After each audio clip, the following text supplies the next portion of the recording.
Have you ever looked at a map of Africa and wondered why so many borders are just straight lines? It looks almost too neat, too organized, right?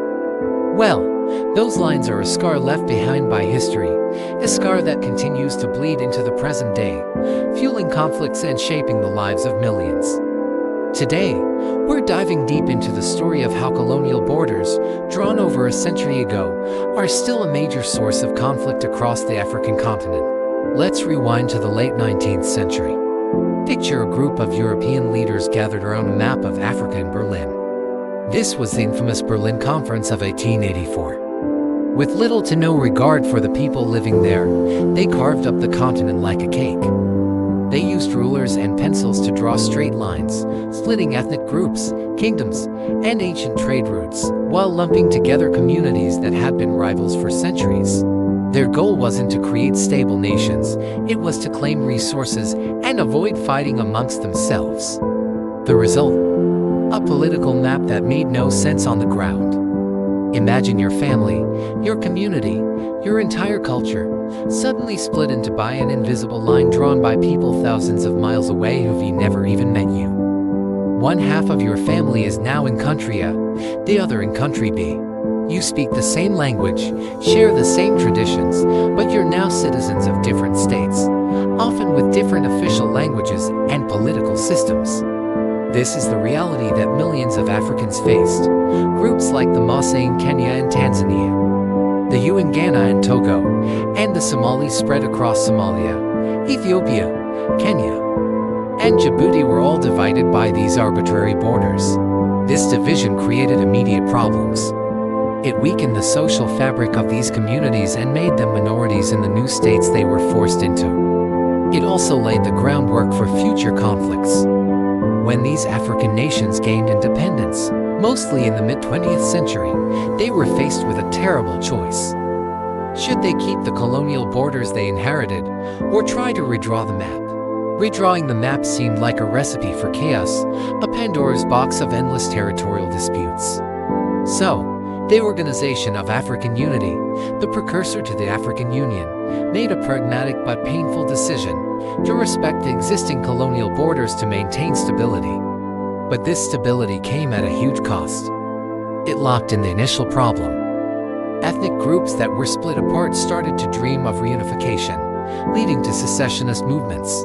For example, the Somali people, who were scattered across several countries, have long held the dream of a greater Somalia. This has led to conflicts like the Ogaden War between Ethiopia and Somalia in the 1970s. The desire for self-determination for groups trapped within larger, multi-ethnic states has fueled civil wars and separatist struggles, like the one in Biafra in Nigeria, or the ongoing tensions in the Anglophone regions of Cameroon. On the flip side, lumping rival groups together into a single country was just as destructive. When you force communities with a history of conflict to share power, resources, and a national identity they don't feel connected to, you create a breeding ground for internal strife.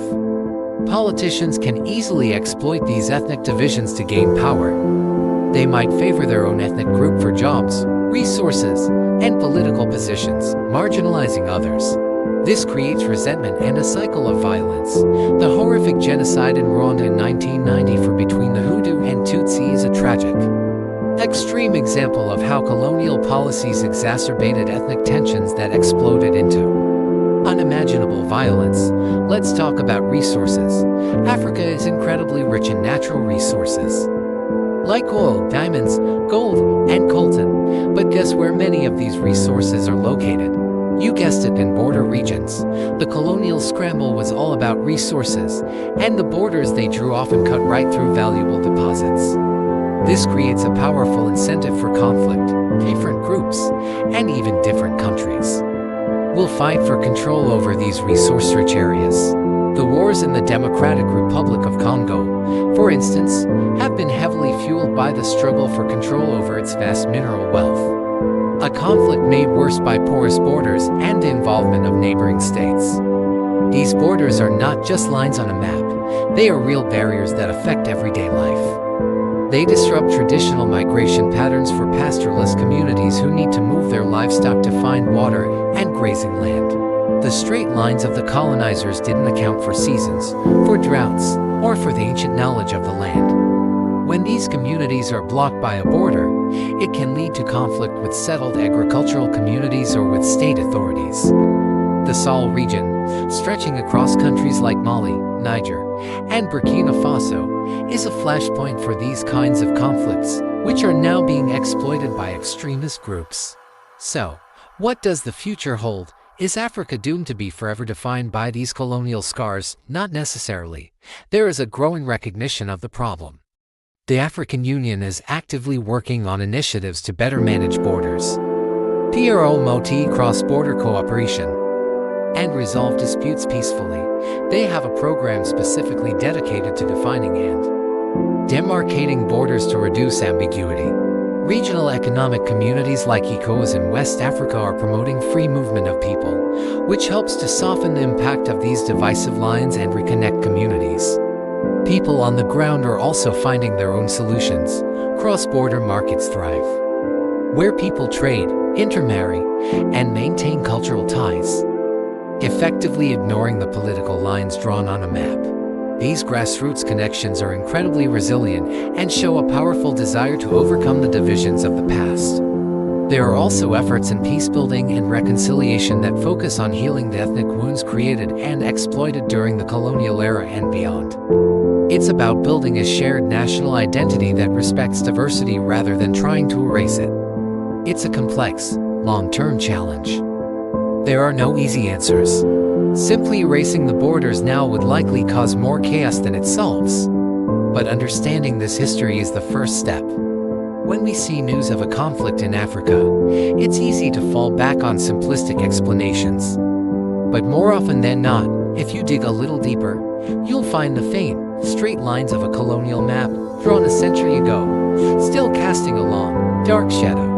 The path forward lies in acknowledging this legacy, empowering Africans to define their own futures, and fostering cooperation that turns lines of division into bridges of connection. Thank you so much for watching. This is a huge and important topic, and we've only scratched the surface. What are your thoughts on this? Let us know in the comments below. And if you found this video insightful, please hit that like button and subscribe for more deep dives into the stories that shape our world. We'll see you in the next one.